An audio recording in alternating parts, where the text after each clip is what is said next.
என்னை ஆட்கொண்டவரும் நான் சேவிக்கிறவருமான ஆண்டவராகிய இயேசு கிறிஸ்துவின் நாமத்தினாலே அன்பினல் வாழ்த்துக்கள். கிறிஸ்து இயேசுவுக்குள் மிகவும் பிரியமான அன்பு சகோதர சகோதரிகளே, சங்கீதத்தின் புத்தகத்தில் 147வது அதிகாரத்தில் 11வது வசனத்தில், தமக்கு பயந்து தமது கிருபைக்கு காத்திருக்கிறவர்கள் மேல் கர்த்தர் பிரியமாயிருக்கிறார். இன்றைக்கு உலகம் யார் மீது பிரியமாயிருக்கும்? நல்ல அறிவாளிகள், நல்ல உத்தியோகத்தில் இருக்கிறவர்கள், செல்வ செழிப்பில் உயர்ந்து காணப்படுகிறவர்கள், நல்ல பதவியில் இருக்கிறவர்கள், இவர்கள் மீது தான் உலகமானது தன் பிரியத்தை காட்டுகிறது.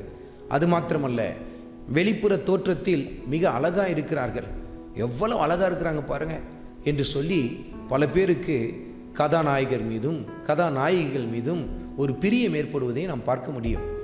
அவர்களை பற்றியே அவர்களுடைய பேச்சு காணப்படும். ஆனால் நம்முடைய கர்த்தர் யார் மீது பிரியமாக இருக்கிறார் பாருங்கள்.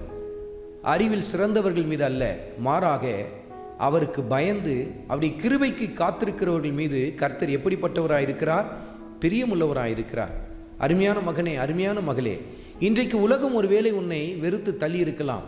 உன்னிடத்தில் அழகு இல்லை, அறிவு இல்லை, அல்லது போதிய படிப்பு இல்லை, நல்ல பண வசதி இல்லை என்று சொல்லி எத்தனையோ காரண காரியங்களை சொல்லி மற்றவர்கள் உன்னை வெறுத்திருக்கலாம். ஆனால் நீ கர்த்தருக்கு பயந்து அப்படி கிருபைக்கு நீ காத்திருப்பாய் என்று சொன்னால் கர்த்தர் உன்மீது பிரியமாய் இருக்கிறார் என்பதை மறந்து போய்விடாதே.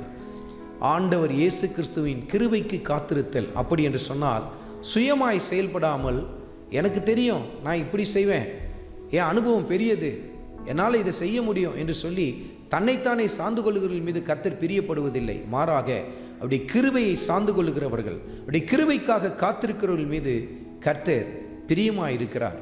கிறிஸ்துவுக்குள் மிகவும் பிரியமான அன்பு சகோதர சகோதரிகளே, கர்த்தருக்கு பயந்து அப்படி கிருபைக்காக காத்திருங்கள். ஏற்ற வேளையிலே கர்த்தர் உங்களை உயர்த்தி மகிமைப்படுவார்.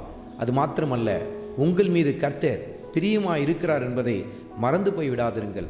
ஆண்டவராகிய இயேசு கிறிஸ்துவின் கிருபை உங்கள் அனைவரோடும் கூட இருப்பதாக. ஆமென்.